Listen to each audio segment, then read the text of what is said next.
Hi friends, welcome to my channel. ఇవాళ మనం తామర గింజలు ఎలా నాటుకోవాలో చూద్దాము. తామర గింజలు అలా ఉంటాయి.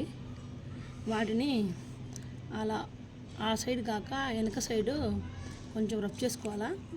అలా చూసారా, బాగా గమనించండి. మనకు గుచ్చుకుంటున్నట్టుంటే వద్దు. మనకు గుచ్చుకుంటున్న సైడు మనము కింద రఫ్ చేయకూడదు. వెనక అలా అక్కడ రఫ్ చేసుకోవాలి. అలా నేలకేసి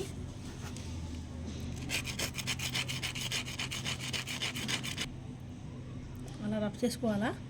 కింద కొంచెము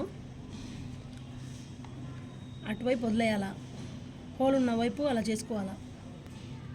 అలా కొంచెం రుద్దుకుంటే చాలు నేలకేసి. ఇంకా అక్కడి నుంచి మొలకెత్తుకుని వస్తాయి. అలాగే వాటర్లో వేసుకుంటే సరిపోద్ది. ఒక డబ్బా నిండా వాటర్ తీసుకుందాం. ఒక దాని నిండగా 3 వేసుకుంటున్నాము. అవి మునిగితే మంచి విత్తనాలు, మునగకపోతే మంచివి కాదని. 2 బాగా మునిగాయి, ఒకటేమో అంతగా మునగలేదు. ఒక వారం అలాగే వదిలేద్దాం దానికి. ఇవాళ సండే వేస్తున్నాము, మళ్ళీ సండేకి చూద్దాము.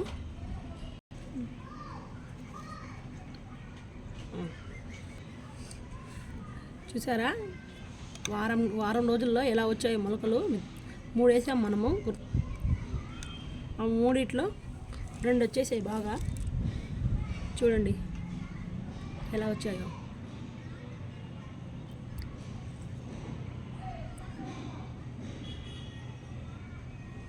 అంతేనండి. ఇంకా వాటర్లో పెట్టుకుంటే మనము అలాగే వచ్చేస్తే తామర పూలు చాలా ఈజీ పెంచడము, విత్తనాలు తెచ్చి వేసుకోవడము.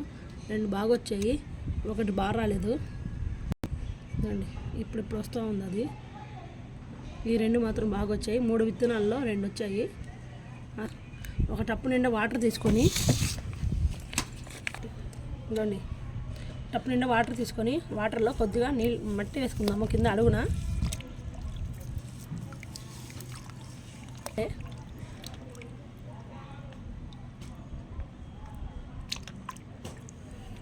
ఇప్పుడు అవి తీసుకొని ఆ మొలకల్ని ఆ మట్టిలో అలా ఊరుకుని అలా గుచ్చేస్తే సరిపోద్ది. ఎర్రగా చూసారా, ఇంకా అలాగే పూలు ఆకులు అలాగే నిండిపోద్ది. మనం ఏం తాకాల్సిన అవసరం లేదు దానికి. ఇంకా వదిలేస్తే సరిపోద్ది. మనం ఇంకేం చేయాల్సిన అవసరమే లేదు. చాలా ఈజీ తామర పువ్వులు పెంచడం ఇంట్లో. బయట కొనాలంటే చాలా కాస్టు.